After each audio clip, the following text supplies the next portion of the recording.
Y pasamos ya a la última ponencia de la mañana, que viene a cargo de Carnimat y su representante Mari Carmen Villalba, del área de recursos humanos, que nos va a hablar sobre la mejora de la salud laboral en el comercio especializado de la carne. Carmen, cuando quieras puedes abrir el vídeo. Abierto. Ya te estamos viendo y ya te estamos oyendo, así que cuando quieras la audiencia es tuya. Yo pertenezco a la Asociación de Carniceros, Charcuteros, Polleros y Casqueros de la Comunidad de Madrid. Como asociación que somos, nuestra labor es la del acercamiento con todos nuestros asociados y que todos ellos se sientan respaldados por nosotros. Es muy difícil poder llegar a todos porque son empresas muy pequeñas y entonces en materia de prevención de riesgos laborales, igual que en otras empresas con las que hemos estado hoy en la ponencia, tienen sus departamentos particulares que se dedican a esto, nosotros tenemos que llegar a todos ellos pues no de una manera tan directa. Hemos visto durante los últimos años que se va implementando bastante la prevención dentro de estas empresas, pero todavía no la tenemos al 100%. En materia de seguridad sí que se va haciendo grandes avances, pero hemos visto que en materia de salud todavía tenemos muchas empresas que están muy en pañales.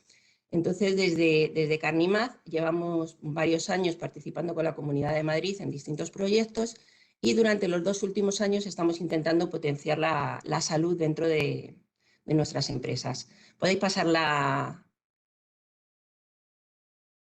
¿Seguimos? Adelante.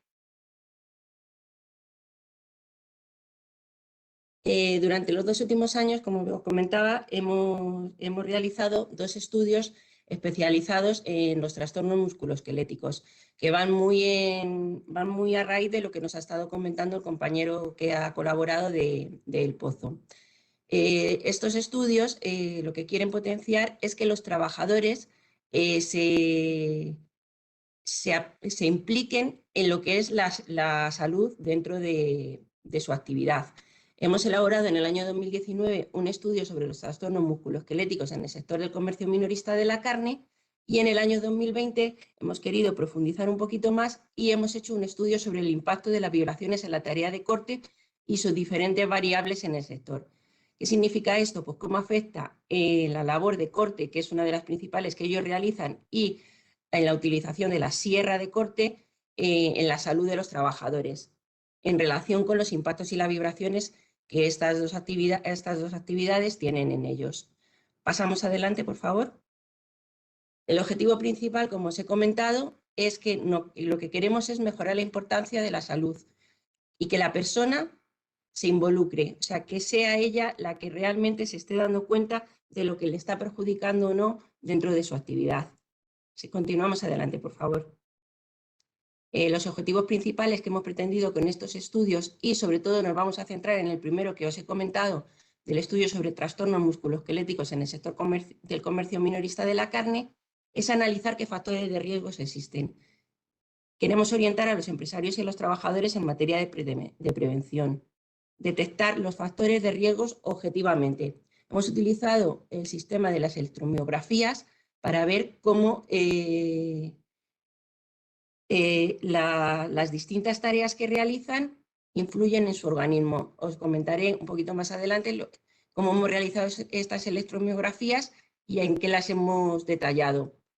Lo que queremos proponer con estos estudios es una serie de soluciones reales, o sea, no quedarnos ahí en el limbo de lo que esto puede significar o no puede significar para los trabajadores, sino que ellos vean mediante estos estudios qué es lo que pueden hacer para mejorar su salud. Y lo que queremos también, sobre todo, es que esto se difunda y llegue al mayor número de personas. Podemos continuar.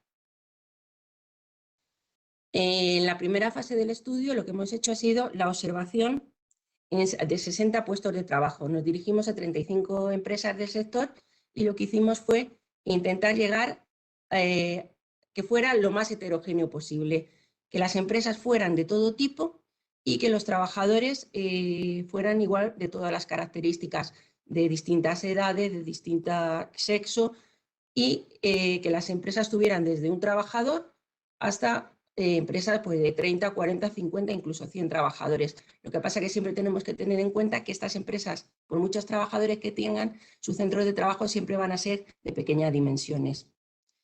La segunda parte fue la realización de las electromiografías, que lo que se intentó fue el estudio de los músculos flexores de la muñeca, extensores de la muñeca, los deltoides, trapecio y los erectores espinales.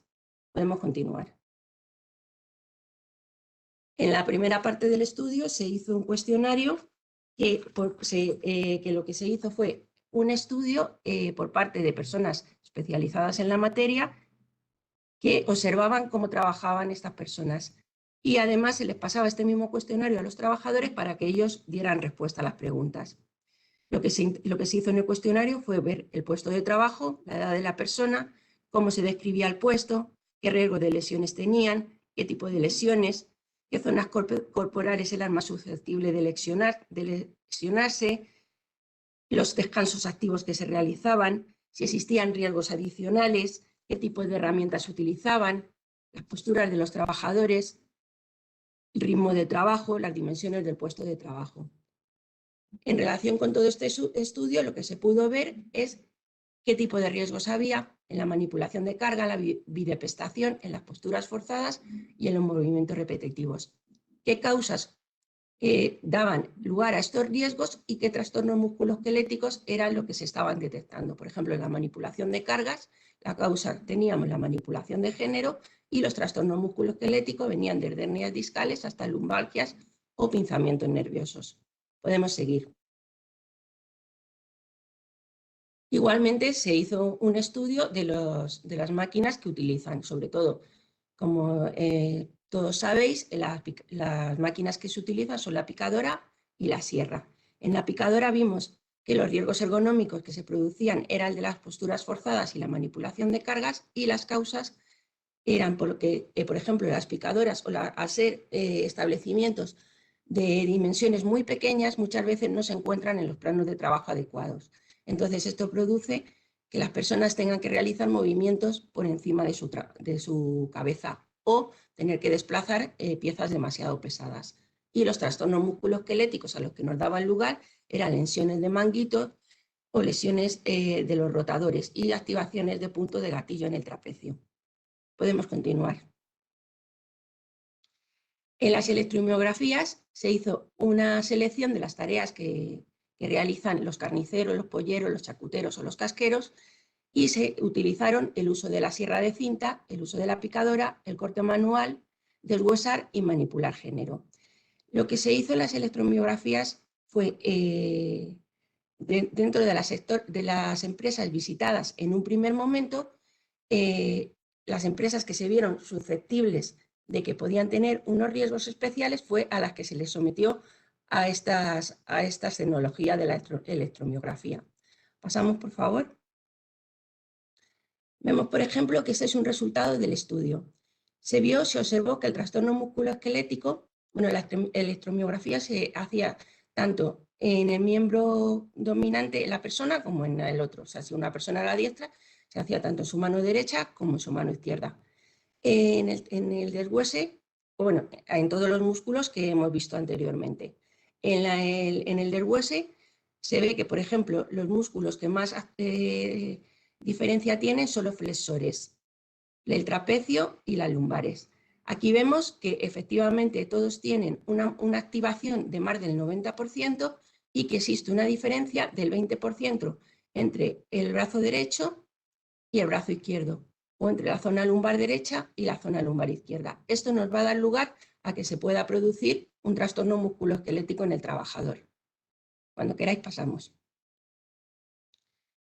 Aquí tenéis un detalle de la tabla de lo que se obtenía mediante la electromiografía y cómo en lo que se veía en la diapositiva anterior, las diferencias bilaterales se daban sobre todo en los flexores de muñeca, en la musculatura dorsal y en la musculatura lumbar.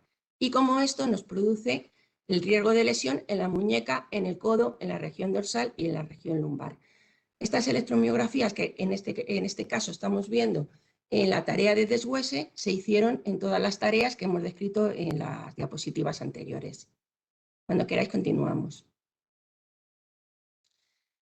Este estudio era pues, para que, no solamente para saber las lesiones que muchas veces ya son de conocimiento público, sino para ver qué podemos hacer una vez que hayamos estudiado todo esto. Entonces, sobre todo, qué recomendaciones se les pueden dar tanto a empresas como a trabajadores para evitar que estos trastornos musculoesqueléticos que dan muchas bajas laborales a lo largo del año y producen un gran asentismo se puedan minorar. Entonces, lo que hemos hecho sobre todo ha sido, en la parte final del estudio, realizar una serie de recomendaciones, tanto a nivel particular de cada actividad en concreto que realizan los trabajadores, como las recomendaciones que da la OMS en relación a la actividad física y un protocolo para mejorar la condición física. Lo que comentaba el compañero anterior del Pozo, al que hago otra vez referencia, lo que ellos realizan con sus trabajadores de manera directa y en sus gimnasios, nosotros eso no lo podemos realizar. Entonces, lo que queremos mediante este estudio es que los trabajadores tengan unas pautas de ejercicio que nunca van a necesitar de máquinas en los que ellos puedan mejorar su salud laboral. Pasamos a la siguiente diapositiva. Estos protocolos van a ser tanto en calentamiento, como en estiramiento, como en entrenamiento, como en movilidad de la espalda. Pasamos, por favor. Aquí tenéis, por ejemplo, un ejemplo de lo que son ejercicios de calentamiento o de automasaje, en los que el propio trabajador se puede realizar masajes en las zonas que tiene afectadas del cuerpo, aunque la recomendación es que siempre lo hagan en todos los músculos que trabajan a lo largo del día. Es muy importante también el calentamiento a la hora antes de iniciar la actividad, como luego ejercicios una vez que ellos ya han dejado la actividad, o sea, lo que es a la hora ya antes del descanso. Y esta es la presentación que os quería hacer del estudio que hemos realizado desde Carnimat.